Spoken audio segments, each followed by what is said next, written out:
Tonight on NAIT NewsWatch. A new form of date rape drug has law enforcement and bar patrons worried. I remember just waking up in the hospital, and that was about it. In the black, Alberta's budget comes down and post-secondary gets some money back. When we look at 2012-2013 levels of funding for post-secondary, we're still about $65 million short. And they're finally in the ground for the Oilers' new home. It's about a year to build the frame for the building. NewsWatch starts now. Good evening. The government has begun its spring sessions. Alberta's legislature was buzzing as many awaited the plans for the province, and later in the week, the Tories plan on paying for their initiatives. We'll have a recap on that to follow. In the meantime, our Dakota Barber is live in our news center with more on this story. Premier Alison Redford promised a new deal for Alberta's two major cities.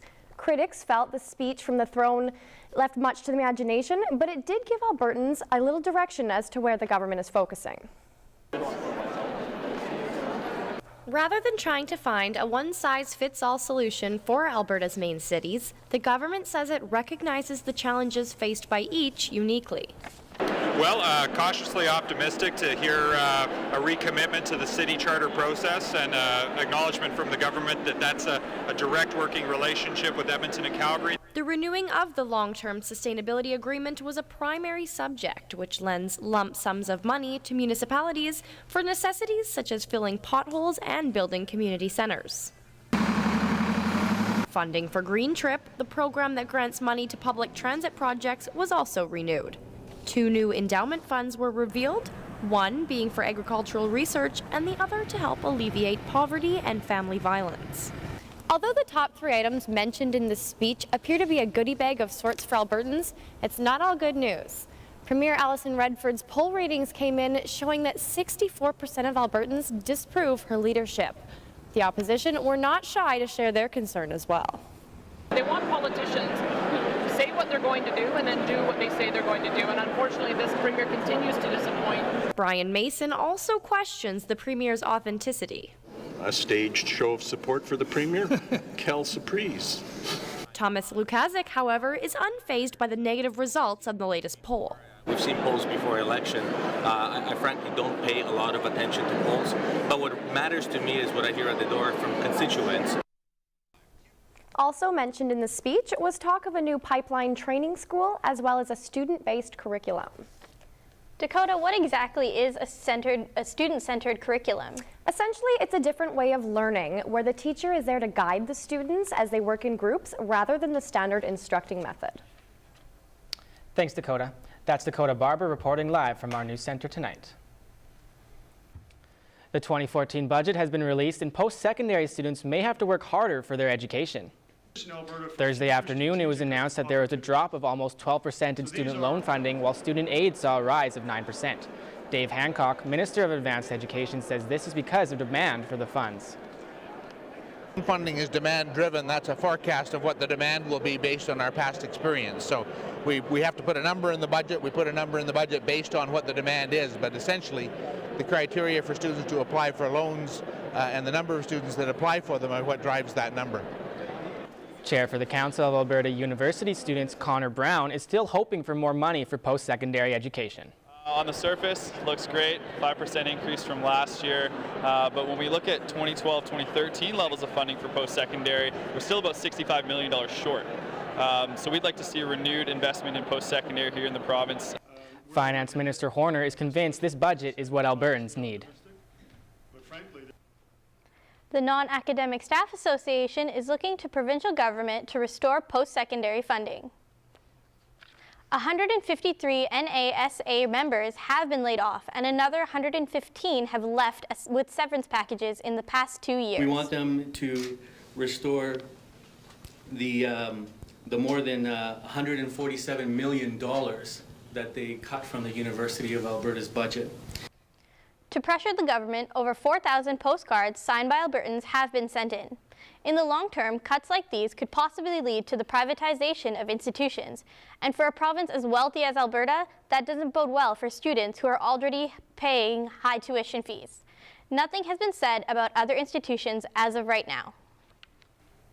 Cold weather wasn't going to keep away hundreds of people to protest about the changes to public pension plans. Last Sunday, AUPE held a rally at Churchill Square to show the government how unhappy they were with the changes made to their right for a secure retirement. Protester Steve Avramovich is concerned that the government hasn't been consulting with the public about the changes. Whenever there's changes really in any public policies, that we could talk about things and hopefully accomplish our indifferences. Changes to public pension plans are expected to come into effect January 2016. Lauren Devlin, a city employee, is concerned about the changes that could negatively affect his future retirement plan. I stand to lose thousands of dollars every year in my retirement because of changes that Allison Redford's making. The rally included workers from all over Alberta. NAIT NewsWatch, your next generation of news. A new drug is starting to cause some worry for many partygoers. A large amount of GHB has been confiscated already, and it is unsure when this drug might pop up again. Our Connor Chan joins us from outside the Nest NAIT's campus bar with more on this story. That's right, 5 liters of GHB was confiscated just over 2 weeks ago. And in that same week, Alert confiscated about 30 liters at a traffic stop in West Edmonton. Now, this is the latest seizure of this drug in Alberta, and this is a drug you really should keep your eyes open for. Like I remember just waking up in the hospital, and that was about it. GHB is starting to make its way onto the local night scene here in Edmonton. The woman we spoke to wished to remain anonymous, but did not remember much of that evening. The various behavior patterns turned into something much more fatal for her. I started to have a seizure, and so they called the ambulance, and they directed them to do, I guess, a bunch of standard stuff, like find my pulse, and they couldn't find my pulse, so they had to get a defibrillator out, and I wasn't breathing. GHB is a colorless and odorless drug and has been appearing in mostly nightclubs and raves. An overdose of GHB can cause convulsions, hallucinations, slowed heart rate, low blood pressure, depressed breathing, unconsciousness, and eventually death. Inspector Darcy Strang says while it can be easy for someone to fall victim to this insidious drug, it is not entirely undetectable. People sometimes say that it doesn't have a taste, but it actually, plain GHB does have a taste. It's a little bit salty, so a lot of times people will put it in things like margaritas or something that'll be a bit salty to sort of mask the taste. Mixing GHB with liquor and other prescription drugs can cause some major health complications. Your breathing and your heart becomes a lot slower, a lot more labored, and soon it may just stop. The victim we spoke to is now taking more cautious measures when going out. I am definitely a lot more cautious now, not taking drinks from people and trying to watch the bartender pour it instead of just taking them from anybody. If you do worry about your drink being spiked, always keep your drink with you at all times. Make sure you watch the bartender pour it so you don't get any suspicions. As well as if you do feel any of those symptoms that we described, you should immediately call 911 because things can go wrong in a hurry. Thanks, Connor. That's Connor Chan reporting from the Nest. Police are still looking for answers into why a man went on rampage in the Loblaws warehouse last week, killing 2 people. The autopsy for the 2 victims of the Loblaws stabbing were completed this week. One victim died from a single stab wound to the chest, while the other from several. Both deaths have been ruled After as consultation with Alberta Justice, Edmonton Police Homicide Section will be laying 2 additional charges of attempted murder. Prior to that, Jamie Pasika has been charged with 2 counts of first-degree murder, possession of offensive weapons, attempted murder, and aggravated assault. After a long and drawn-out debate, Rogers Place Arena has finally begun construction. After 3 years in the making, construction workers have begun clearing the site on 104th Ave and 101st Street. Rick Davis, Executive Director of the Arena District, expects it to be some time still before you'll see the building coming out of the ground. You won't see it actually coming up out of the ground until probably September. And it's the steel will start coming up in September, and it's about a year to build the frame for the building. Traffic will be narrowed down to 2 lanes as the most northerly lane on the 104th Ave will be closed for the duration of the project. Davis is confident everything will work out as planned. We're pretty comfortable that we can finish the building within the budget we've got. Rogers Place is expected to be up and running for the 2016 NHL season. Flying to Europe has gotten a little easier for Albertans. Edmonton International says welcoming to Iceland Air. Go. Iceland Air officially opened on Wednesday. The Prime Minister of Iceland came to Edmonton to kick off what hopes to be a happy and mutual relationship. The airline opens a gateway to Iceland and the rest of Europe, creating a more affordable way to travel abroad. I'm pleased and honored to be here in Edmonton on this historic day, where a new direct link has been established between the 2 vibrant cities of Reykjavik and Edmonton. Passengers lined up to experience the first flight to Iceland from Edmonton. A couple of them talked about what they expected to see. Land of volcanoes, hot springs, mineral baths, and the hiking and countryside is just beautiful. The flight will average around 6.5 hours. Coming up after the break, a new spin on a classic exercise routine. A local yoga studio takes yoga to new heights. This is great for spinal decompression because you're hanging upside down. Hi, I'm Bridget saying, this week in sports, the Edmonton Rush are undefeated. I tell you whether or not the women's hockey team won ACAC champion, and I'm saving the world one hockey puck at a time, or at least trying to.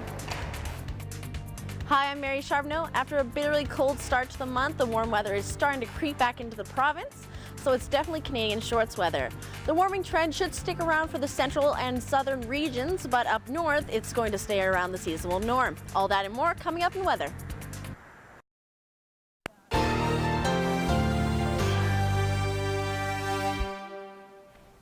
It's been so cold. I'm glad it's starting to finally warm up. I know, I really can't still stand this cold weather. We're joined by our weather expert, Mary Charbonneau. Mary, how long before we feel the deep freeze again? Well, it's hard to say, but definitely for the next week, it is going to warm up. In Calgary, it's going to start the day off on Sunday at 0 and go all the way up to +12, which is just happy and glorious, and no chance of any precipitation that day. In Jasper, on the other hand, we're going to start the day off as well at 0, rising up to 9, but there might be some snow or showers. There's a little bit of a chance there. Unfortunately, in Fort McMurray, they're starting the day off a little colder at -8 and up to 0. They're definitely not feeling the warm weather we are. And in the Edmonton region, starting off the day at -5 to a glorious +8. I think we really earned that. There might be some snow or freezing rain in the morning, so please be careful. And if we go to our averages around this time of year, we start off at -9 and up to 1. So we're in that range there. Back in 1944, the temperature was a balmy 12 degrees. Unfortunately, in 1932, like the name, it was -32. I'm glad we're not there yet, and hopefully we won't be for the rest of the season. Back to you. Weather sponsored by NR92, the station for the students. A new yoga style is taking some people off their feet and into the air. It's called aerial yoga, but you don't have to fly anywhere to do it. It's a stress reliever that's attracting attention. Krista Martell reports on this week's Student Body. Located on Edmonton's south side, Pole Junkie Studios is teaching a technique for those curious to have a heightened yoga experience. Everything's been different. It all started with aerial yoga. Pole Junkies instructor Elaine Ching says the practice has been around for a while and it gives the body and mind a wider variety of benefits. It's great for the body to increase your flexibility. This is great for spinal decompression because you're hanging upside down. It's great for circulation, and it is easier on your joints. While in difficult times, Elaine turned to aerial yoga where it changed her life. I was a little depressed at that point in my life, and I was overweight, and this was just my beginning to start something. And it's given me more confidence, just made me a whole lot happier. Classes run Wednesday nights, and after signing a waiver, students start with basic yoga positions before elevating themselves to a whole new level of consciousness. I had this one girl in my last class, and her favorite part of the class was the relaxation section because she's in her hammock and I tell her to release all her tension. She says it's the best part of her class and it's the only time during the week that she actually gets to have for herself. With midterms upon students and tax season among us, if you're looking for a way to clear your head, yoga, either on the ground or in the air, may just give you the mindfulness you need during a busy season. Krista Martell, NAIT NewsWatch. For more information on class times and details, visit polejunkies.com. So Bridget, the Ukes had quite the golden weekend. And I hear the Rush are doing really well too. Yes, that's right. Let's start with the Rush on the cusp of making history. It's not every day an Edmonton team goes undefeated to start their season, but a rock would stand in the way of the Edmonton Rush as they try to do just that against the Toronto Rock. The Edmonton Rush will make history as the first team to go 8-0 since the 1993 Buffalo Bandits. The Bandits went on to win the championship that year.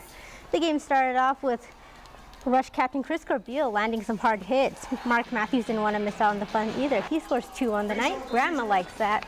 Corey Conway, Jeremy Thompson, and Curtis Knight add to the Rush's lead in the second. And the Rush went into halftime leading 6-5. 5 more goals in the second half for the Rush pushed the team to the best start in the league and equaling the Bandits' record. But Coach Keenan knows that wasn't an easy task. Just think a little bit of a relief that we escaped one tonight against a really good team who came at us hard. And Aaron Bowl was a big part of it. He was fantastic early when we weren't very good on defense, so he was obviously a huge part of it. The NAIT Ooks women's hockey team are looking to make history again this year against their bitter rivals, the MacEwan Griffins. Coming into the game, Jill Dijak has been playing phenomenally well. So has ACAC Player of the Year Sasha Lutz of the MacEwan Griffins. The ice was set for Game 4 as the Ooks take to the ice. First period action, here we go. A stretch pass from the Ooks zone springs Sherry Bowles on a breakaway. She goes in the net though, but the puck stays out. That's not what the Ooks want, but this is what they want. Vanderpool walks around the defenseman, goes 5-hole to score the Ooks' first goal of the game. The Griffins would have to keep their feet moving if they wanted to tie the game up. Oops. On to the second period now. Vanderpool again with a nice backhand, but Morgan Glover stops her. What a nice goalie game, hey? That's something to cheer about. Here's something else to cheer about. Jamie Fedler tips in a point shot from Emma Summerfield, and the Ooks take a 2-0 lead. Things get physical in the third as the Griffins were desperately looking for their first goal. And it would come with only 22 seconds left of the game to make it a 1-goal game. But it just wouldn't be enough to knock off the Ooks as they win their first ever back-to-back ACAC championship. Although these two teams have always had a close rivalry, this is the first time they actually have met in the final. The series had close finishes and this game was no different. Yeah, you know what, it wouldn't be a final if it didn't end up like that. And you know what, we had it. We played together and we bought into our game plan, and there was no doubt in my mind we were going to lose tonight. After the women's team captured gold, the NAIT badminton team was looking for a golden finish as well. NAIT hosted their first CCAA Badminton National Championships this past weekend. Players from all over the country participated in the 4-day tournament. 6 players represented NAIT exceptionally well in men's and women's singles and doubles. This is the first time NAIT's actually captured 3 of the 5 championships. So there's a few years that we've actually won 2 championships in 1 year, and that was phenomenal. And to win 3 was extra special, especially being here in front of all their family and friends. And the secret to their success? Before the game, I just do a really intense warm-up. Because when I focus in the game, then I will be more relaxed. I may not have all the advantages of being a hockey player, but I have always wanted to give goaltending a shot. Shannon Sabados has nothing on me, though. I give my glove hand a shot in this week's End Zone Challenge. My first steps of being a hockey goalie were a bit challenging. But I skated it out and I said hello to my new best friend.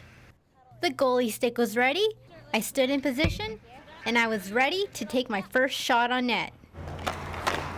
And a second one as well. But when it came to the butterfly save, I had a few difficulties to say the least. Do they call it the butterfly because you land like one on the ice afterwards? Or that's just me? Nevertheless, I was ready to fly like one. And I got right back up. Woo-hoo! Yeah, it's definitely not easy being a little goalie. Then came the goalie shuffle, which I found was the easier one of the 2 movements. There you go. You push with one skate on the ice and then push off. The T-push was the harder one to do. This is harder than it looks. But being a goalie has its upsides as well. If you let in a goal, then everyone looks at you. But if you save, if you make the biggest saves, then you're the hero. And a little hero wink there at the end. After the jersey and chest pads were off, it was time for the sacred goalie pads to go off as well. But I had to lie down to do so. Being a goaltender definitely tired me out, but it was all good in the end. This is awesome. I'm really sweaty. Well, maybe not that part though. Bridget, I'm really impressed. You can really stop that puck. Yeah, I was actually surprised I saved some goals. I'm pretty sure you survived a lot better than I would. Coming up after the break, Krishleen hits the books at the Edmonton Public Library. The Reading Buddies program has students trading in their textbooks for fairy tales. Program designed to help foster the love of reading in the little kids. Coming up in entertainment, I show you how a local Edmonton artist turns what's in her imagination from black and white into color. Then after, just a taste of the Starbucks secret menu. NAIT NewsWatch Outerwear sponsored by Pinnacle Sportswear and Michener Allen Auctioneering. Haircut and color provided by Ivory Noir, Edmonton's first color correction salon. Edmonton Public Libraries is not only a place to get books, movies, and anything else you need for a resource. It's also the perfect place to spend your extra time to get some volunteering in.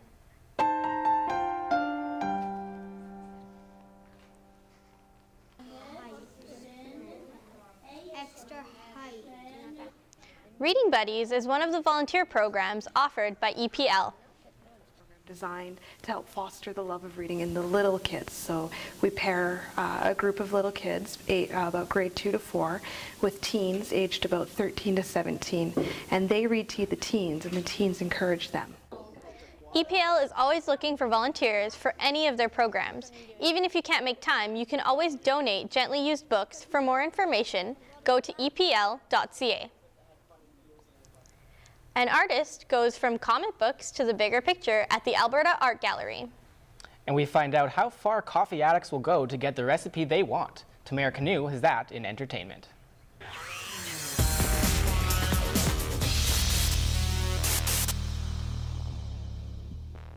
Well, we're all adults here, but being an adult comes with its stereotypes. Why act your age when you can simply act?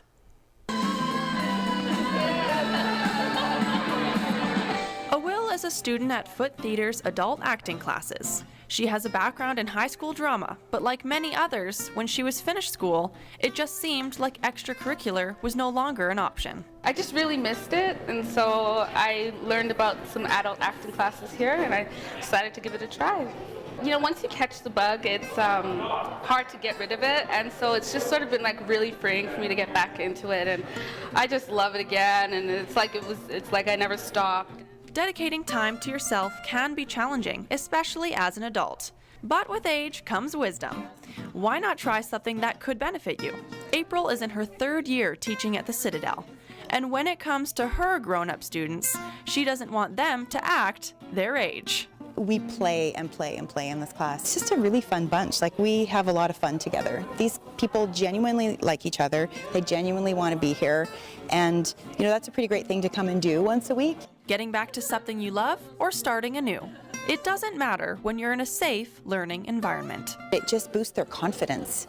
It gives them a voice. I mean, it literally gives them a voice. If you're interested, why not cut the drama out of your life? I promise you won't get booed off stage. Have you ever heard of the Starbucks secret menu? Neither had I. So I wanted to ask some coffee fanatics if they ever ordered off of this elusive list. It's a secret. Actually, I read about it on Facebook, I think.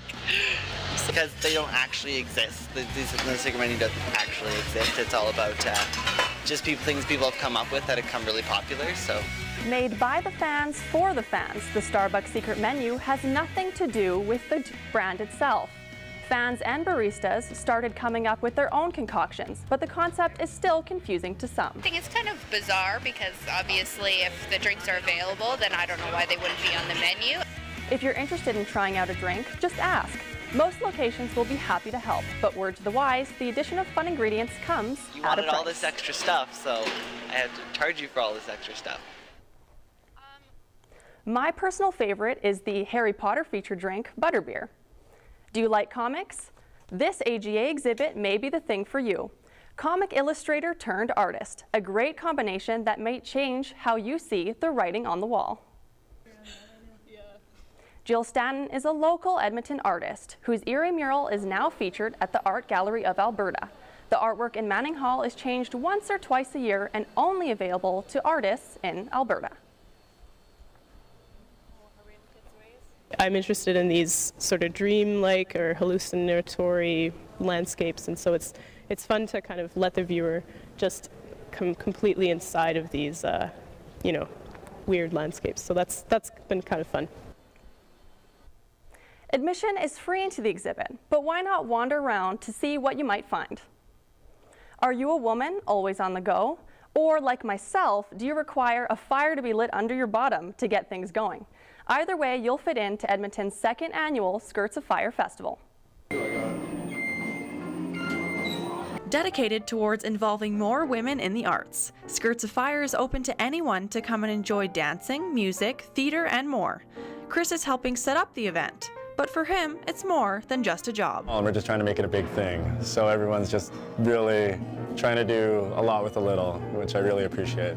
Sydney is also helping out, but she believes that the festival is doing more for the location than just a party. I think because it's on 118th, it's really helping the revitalization efforts, making people feel more safe around this neighborhood and getting people in the neighborhood more involved with different things that can happen in their community. Through a series of events and performances this weekend, she thinks it will be a hit. The spaces are all starting to look beautiful, so I'm really excited. Across the street from Alberta Avenue Hall is Nina Haggerty Gallery. Its paintings were inspired by the warmth the festival brings to the community. You know, it's setting your hearts on fire, setting your souls on fire. Annette has been in charge for the 2 years Skirts of Fire has been running. Passion was a focus around the festival, and she wanted to ensure that it was embodied throughout the weekend. I'm hoping that people walk away from this festival with being moved by these stories in some way, whether it's to move to laughter, to tears, to wanting to do something, to make a change, whatever that is. Take a belly dancing class, listen to live music, or watch a play. Things to do aren't running short at Skirts of Fire this weekend. There's still lots to do tonight, and entry is by donation. Well, I'm not sure if I can afford to order something off the Starbucks secret menu, but my time with you was priceless. Thanks for joining me in entertainment. I know I really want to check out that Starbucks secret menu. They look delicious. Yeah, coffee's not really my thing, but I mean, if they had hot chocolate, that's something I'd be interested in. So Starbucks, if you're watching, get on that. I think they have a special one. I know they do their Christmas ones. Well, then I'm all for that. Yep. If you want to catch us on NAIT NewsWatch.ca, we'll see you next time. Thanks for watching.